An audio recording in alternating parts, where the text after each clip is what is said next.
बयनिसिमबो गोजोन हामलायनाय जासिहरबाय खुलुमबाय। बे समाव आङो नोंथांमोननि गेजेराव दासिमनि मोननैसो खौरां लाना फैदों।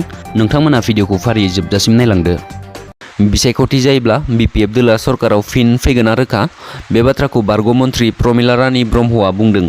गोबाव समनि उनाव बारग' मन्थ्रि प्रमिला रानी ब्रह्मआ खौरां बिजोङाव नुजानानै दानि सरकारनि सायाव बाथ्रा बुंदों। 15 बोसोराव बिपिएफ सरकारा रायजो राजानि जेबो मोजां खामानि मावाखै होनना इउपिपिएल दोला सोलायनाय नांसिगौ होननानै देरहानानै सरकार दादोंमोन आरो रायजो राजाफोराबो फोथायदोंमोन। नाथाय दिनै रायजो राजाफोरा सानफिननांबाय। थांनाय 15 बोसोराव जों सनानि मुगा बायदि सरकारखौ सालायदोंमोन, नाथाय दिनै हाग्रामा महिलारि गैयैखाय बिटिसि हालामा मोजां थासारियाव गैला होननानैबो बारग' मन्थ्रि प्रमिला रानी ब्रह्म बिथाङा बुंदों। फरायसाफोरनि थाखाय मोनसे गोजोनथाव खौरां। बे समाव गोजोनथाव खौरां फोसावदों नरेन्द्र मोदी सरकारा। मिरु सरकारा फरायसाफोरनो स्कलारशिपनि मोजां सुबिदा होदों, जेराव 4 बोसोराव फरायसाफोरा 12,000 रां हिसाबै स्कलारशिपखौ मोनफुंनो हागोन। थाखो 8आव फरायनाय फरायसाफोरनि थाखाय मिरु सरकारा नेशनेल मिन्स काम मेरिट स्कलारशिप एग्जामिनेशननि सोमोन्दै मिथिहोदों। बेनि थाखाय 2027 मायथाइयावनो एप्लाइ खालामनो हागोन। थाखो 8नि फरायसाफोरा बे स्कलारशिप आनजादखौ होनो एप्लाइ खालामनो हासिगोन। बे आनजादाव उथ्रिसारनो हायोब्ला फरायसाफोरा 4 बोसोरसिम 12,000 रां मोनफुंबाय थागोन। सरकारि फरायसालियाव फरायबाय थानाय फरायसाफोरा बे आनजादखौ होनो हागोन। बेनि एप्लाइ खालामनाया सोलिबाय दङ आरो बेनि लास्ट डेटआ फैगौ 28 नभेम्बराव। बेनिखायनो नोंथांमोना थाबनो एप्लाइ खालामनानै लादो।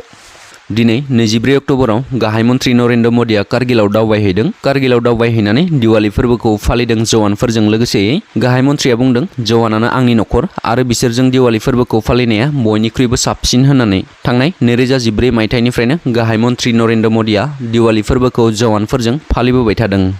बिजनी पुलिस बिफाना काली पुजानि मुङाव जुवा खेला होनायनि हेंथायै गोख्रों खालामदों। बिजनीनि गुबुन गुबुन जायगायाव जुवा खेला होनायखौ गोख्रोङै संदाननानै जुवा खेला होग्रा बेसादफोरखौ बोखांदों। तामुलपुर जिल्ला कुमारिकाटा हाग्रा बिफाननि बेन्दोङाव थानाय बेलखुथि गामिनि गंसे नखरखौ थांनाय हरनि समाव थेर बेथेर सिलिंखार खालामजोबलांदों हाग्रानि मैदेर फालोआ।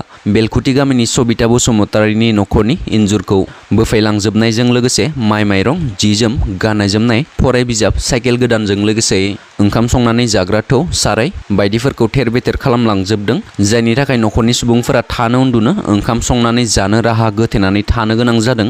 हाग्रानि मैदेरजों आंगो न'खौ सिलिंखार खालामजानाय दुखुथिया नखरनि फिसायाबो थांनाय माखासे सान सिगाङावनो थैना थादोंमोन। थिग बेबायदि समावनो हाग्रानि मैदेर फालोआ नखरखौबो सिलिंखार खालामलांदों। नखराव 10 थाखोआव फरायगासिनो थानाय फिसाज्ला फैलाव बसुमतारी, मनजित बसुमतारी 9 थाखो आरो फिसाजो बैराथि बसुमतारीया 7 थाखोआव फरायगासिनो दङ। बिसोरनि फराय बिजाब आरो गाननाय जोमनायफोरखौ थेर बेथेर आलाय सिलाय खालामजोबदों। बेनिखायनो दुखुथिया नखरा सरकारनिफ्राय थाबैनो अनसुंथाइ मोननो हास्थायदों। दासिमनि खौरांफोरा बेखिनियानोमोन। आसा खालामो नोंथांमोना भिडिअखौ नायनानै मोजां मोनबाय। मोजां मोनोब्ला एबा नोंथांमोना चेनेलाव दिनैसो फैदोंब्ला नोंथांमोना चेनेलखौ साबस्क्राइब खालामलांनो दाबाव। गोजोन्थों। जय बर' हारिनि।